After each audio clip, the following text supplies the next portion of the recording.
여러분 반가워요. 자연동교회 이동전사입니다.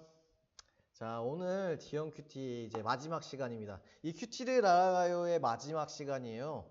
오늘이 끝나면 이제 이 유튜브로 이제 하는 거는 끝나는 것 같습니다. 이제 다음 주부터는 이제 줌으로 우리가 만나려고 해요. 줌 예배 후에 이제 큐티나 뭐 이후에 이제 모임을 가지려고 하거든요. 이제 큐티를 그러니까 오늘 마무리를 하려고 해요. 지금까지 큐티에 대해서 4가지 종류를 알아봤거든요. A형, B형, C형, D형. A형은 느낀 점을 쓰는 A형 큐티고, B형 같은 경우는 그 느낀 점에 내용 관찰을 추가하는 게 B형 큐티. C형은 거기다가 이제 결단과 적용까지 포함한 게 C형 큐티고, 이제 D형 큐티, 마지막 D형 큐티는 이제 연구와 묵상까지 포함한 게 바로 이제 D형 큐티입니다. 이제 우리는 D형 큐티까지 배워왔습니다. D형 큐티까지 기억하시죠? 이제 지난 시간에 이거 원리와 문화에 대해서 알아봤어요. 이제 성경이라는 그 시대의 원리와 문화에 대해서 그 성경이 쓰여졌던 그 시대의 원리와 문화의 동그라미가 있는데 거기 안에 삼각형, 이제 보편타당성의 원리를 축출해야 된다고 말씀을 드렸어요. 지난 시간에 삼각형이 바로 보편타당성의 원리, 바로 성경이 말하는 그 진리를 그 성경에서 뽑아내서 오늘날 문화 이 네모난 칸에 삼각형, 이 하나님의 진리를 적용을 시키는 것, 이게 지난 시간에 배웠던 거거든요. 기억하시죠? 그러면서 오늘은 연구의 정의를 알아볼 겁니다. 연구. 자, 성경 위의 자료를 통해 관찰해서 발견한 질문에 답을 찾아가는 과정이라고들 많이 하더라고요. 그러면 이 답을 찾아가는 과정, 답을 찾아가는데 이 두 가지가 발견할 수 있어요. 관철에서 발견한 두 종류의 질문이 생깁니다.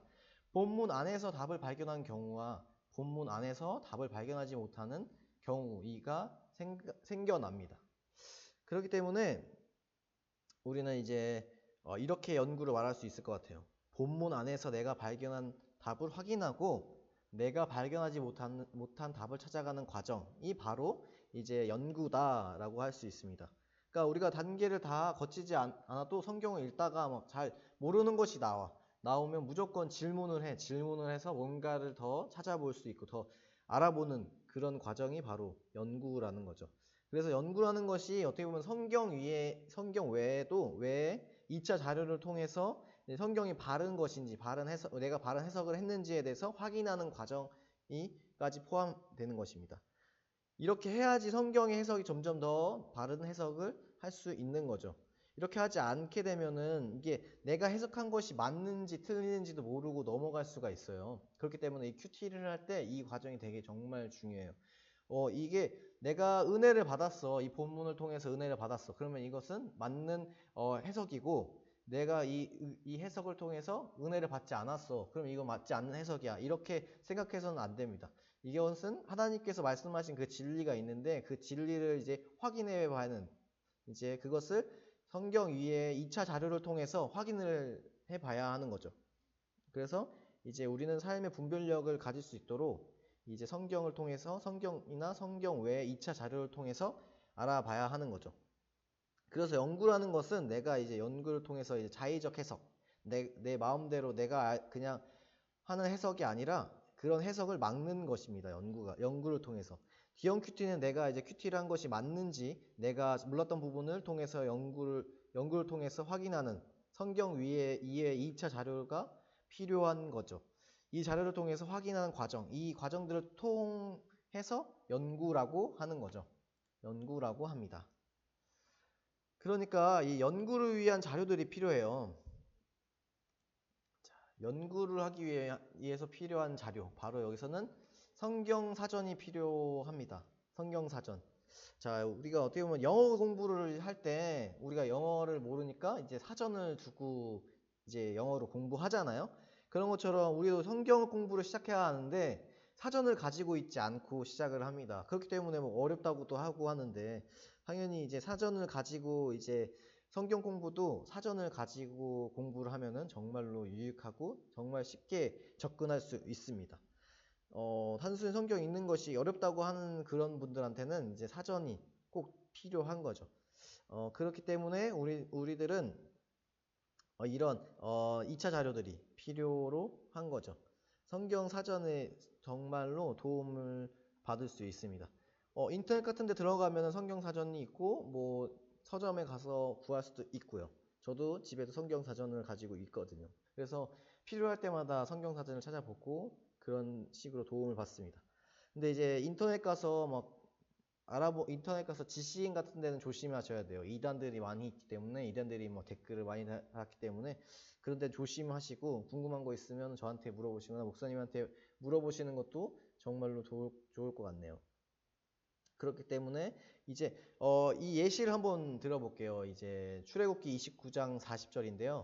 한 어린 양에 고운 밀가루 10분의 1 에바와 찌은 기름 4분의 1 흰을 더하고 또 전제로 포도주 4분의 1 흰을 더할지며. 자, 여기서 전제가 나와요. 전제란 단어. 전제가 무엇일까? 혹시 알고 계시나요, 여러분? 전제. 전제 모를까요? 알까요? 자, 전제를 제가 좀 찾아봤습니다. 구약시대 한번 읽어볼게요.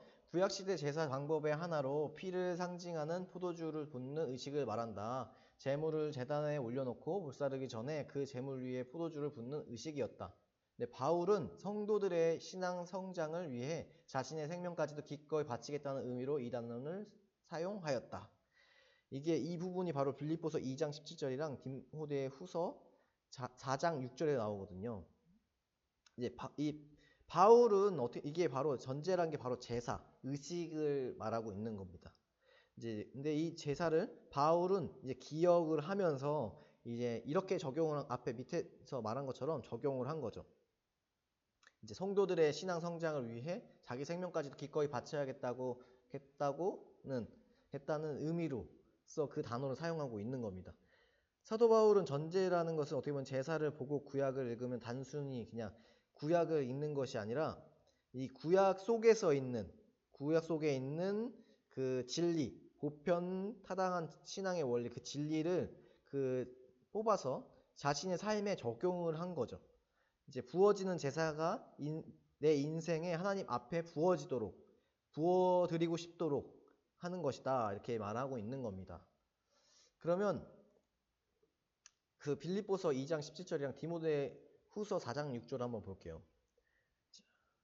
한번 읽어볼게요. 만일 너희 믿음의 재물과 섬김 위에 내가 나를 전제로 드릴지라도 나는 기뻐하고 너희 무리와 함께 기뻐하리니. 빌립보서 2장 17절입니다. 너희 믿음의 재물과 섬김이 그 사람들의 그 봉사 위에 나를 전제로 드린다. 전제로요. 그러니까 제사를 드린다. 그 다음에 디모데는 이렇게 편지를 했습니다. 전제와 같이 내가 벌써 부어지고 나의 떠날 시각이 가까웠도다. 자, 내 인생이 하나님 앞에 제사로 완전히 다 부어지고 내가 이제 이 땅에서 떠날 시각이 가까워왔다고 이렇게 말하고 있는 겁니다. 바울이 또 다 이렇게 얘기를 하는 거죠. 또 바울은 이렇게 또 얘기했다고 합니다. 나의 달려갈 길과 내가 믿음을 지켰으니 라고 고린도 전서에서도 이렇게 말씀을 하고 있었습니다. 자기 자신을 이렇게 얘기를 하는 거죠. 자기 자신을 전제로 생각을 한다는 것입니다. 자, 하나님 앞에 다 주어주고 싶은 그런 제사로 표현을 하고 있습니다. 바울은요. 자, 그런 단순히 내가 그냥 그 구약의 레위기에서만 끝나는 것이 아니라 그냥 그 레위기를 읽다가 그 장에서의 그 전제를 그 전제와는 조금 다른 의미로서 우리에게 다가오는 전제입니다. 다가오고 있습니다. 이처럼 어떻게 보면 성경 사전을 찾아서 이런 굉장히 이게 나눔이나 이런 이제 묵상을 좀 더 풍성하게 할 수 있는 자료가 이제 바로 성경 사전입니다. 또 다른 이제 연구하기 필요한 자료가 바로 성경 지도입니다. 성경 지도. 자, 지도들 많이 보셨죠? 이런 지도가 있는데 이 지도가 왜 좋냐? 바로 여기 왜 좋냐? 왜 비교하면 비교하면은 그 당시와 지금과 비교를 하면서 보는 게 되게 좋습니다. 이 성경 지도를 보는 것은요. 왜냐하면 그 당시에 이 예루살렘이 지금이 어디 있는지랑 지금이랑 왜 비교하면서 보는 것이 좋냐면은 예수님은 신하일 뿐이 아니고 예수님은 신화 속 인물이 아니라 우리의 역사의 현장에 함께 호흡하는 분이시기 때문입니다. 예수님은 신화 속의 인물이 아니잖아요. 예수님은 살아계셨고 우리와 이 역사의 현장 속에서 함께 호흡을 하셨던 분이십니다. 예수님은 그냥 단순한 그 과거가 아니라 그냥 과거 단순한 전설이 아니라 이제 우리가 함께 우리의 삶 속에서 우리가 살고 있는 이 삶의 현장에서 같이 살아셨고 같이 이제 먼지 날리는 슬리퍼를 신고 다니셨고 이제 예수님께서 역사의 현장을 함께 우리와 함께 살아셨던 하나님이셨습니다. 그래서 우리가 이제 성지를 가서 답사 같은 걸 하잖아요. 저도 이제 답사 갈 기회가 있었는데 이 지금 코로나 때문에 학교에서 갈 수 있었는데 지금 코로나 때문에 결국에 못 가고 졸업을 하게 됐어요. 너무 아쉽죠. 근데 이런 답사를 가면은 거기에 가면 큰 유익이 있다고 하더라고요. 갔다 온 분들이 얘기하면. 어떤 유익이 있을까? 여러 가지가 있겠지만 이제 예수님이 계셨던 그곳이 더 신령한 장소가 되는 것, 그런 건 아니에요. 그런 건 아니지만 우리가 그 두 발을 딛고 있는 그 역사의 현장에 이제 하나님이 직접 오셔서 이제 우리가 같이 걷고 생활하셨고 그런 걸 보여주는 것만으로도 우리에게 많은 유익이 있다고, 많은 감동이 있다고들 얘기하시더라고요. 그런 것처럼 이런 성경 지도가 이제 성경 지도를 통해서 이제 우리에게 훨씬 더 생생하게 다가올 수 있는 연구 자료가 될 수 있습니다. 자, 이렇게 우리가 또 배워봤는데 이제 총으로 한번 D형 큐티를 정리해봤으면 좋겠습니다. 이제 마지막이거든요. D형 큐티, 이제 큐티를 배울 수 있는. 그렇기 때문에 총 마지막 정리를 해보자면, 자, 첫 번째 관찰.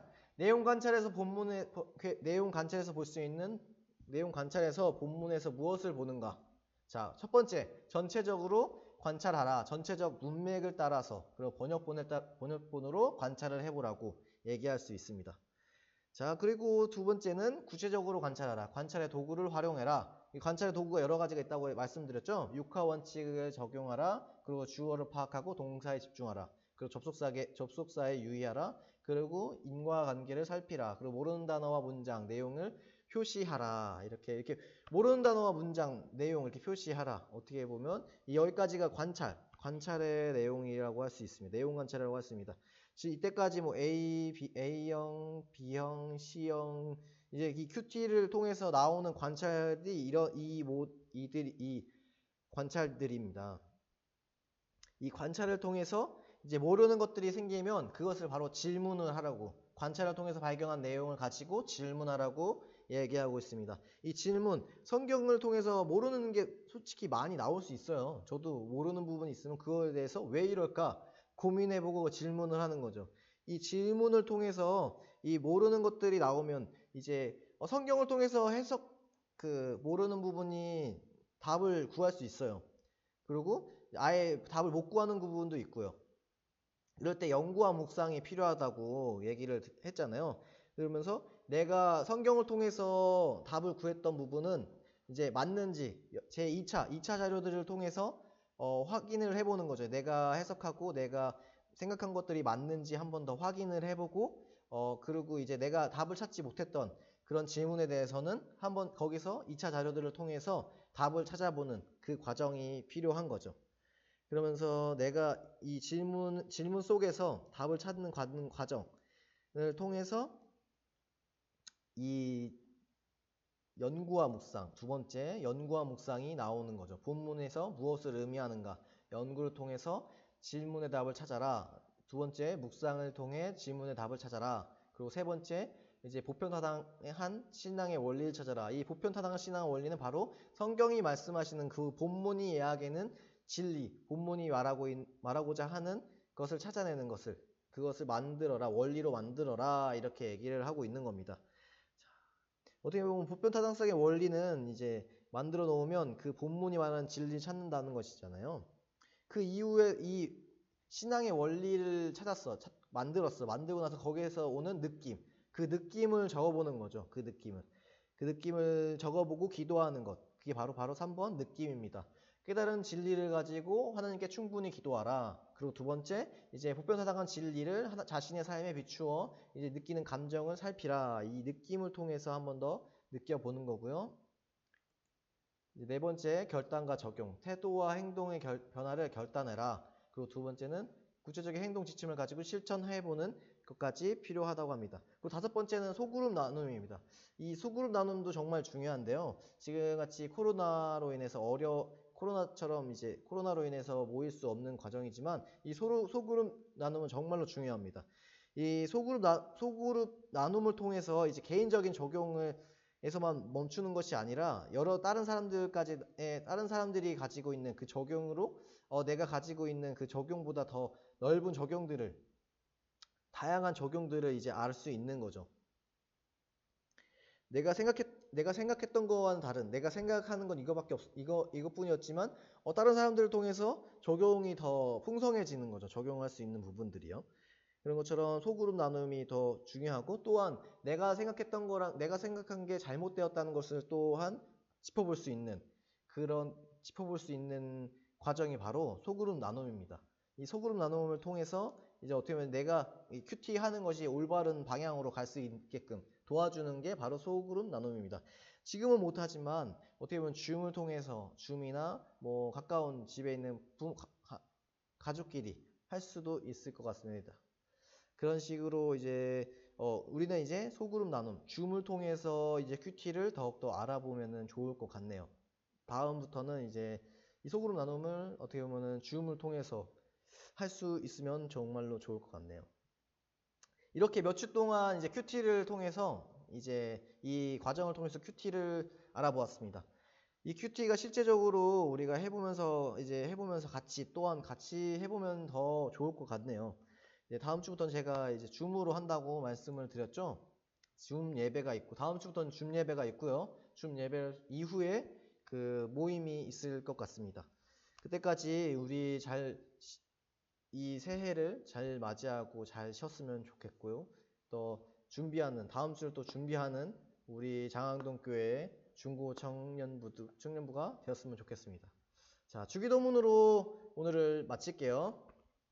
자, 하늘에 계신 우리 아버지여, 이름이 거룩히 여김을 받으시오며 나라의 임하옵시며 뜻이 하늘에서 이루어진 것 같이 땅에서도 이루어지리라. 오늘날 우리에게 일용할 양식을 주옵시고, 우리가 우리에게 죄진 자를 사하여 준 것 같이 우리 죄를 사하여 주옵시고, 우리를 시험에 들게 하지 마옵시고 다만 악에서 구하옵소서. 대개의 나라와 권세와 영광이 아버지께 영원히 있사옵나이다. 아멘.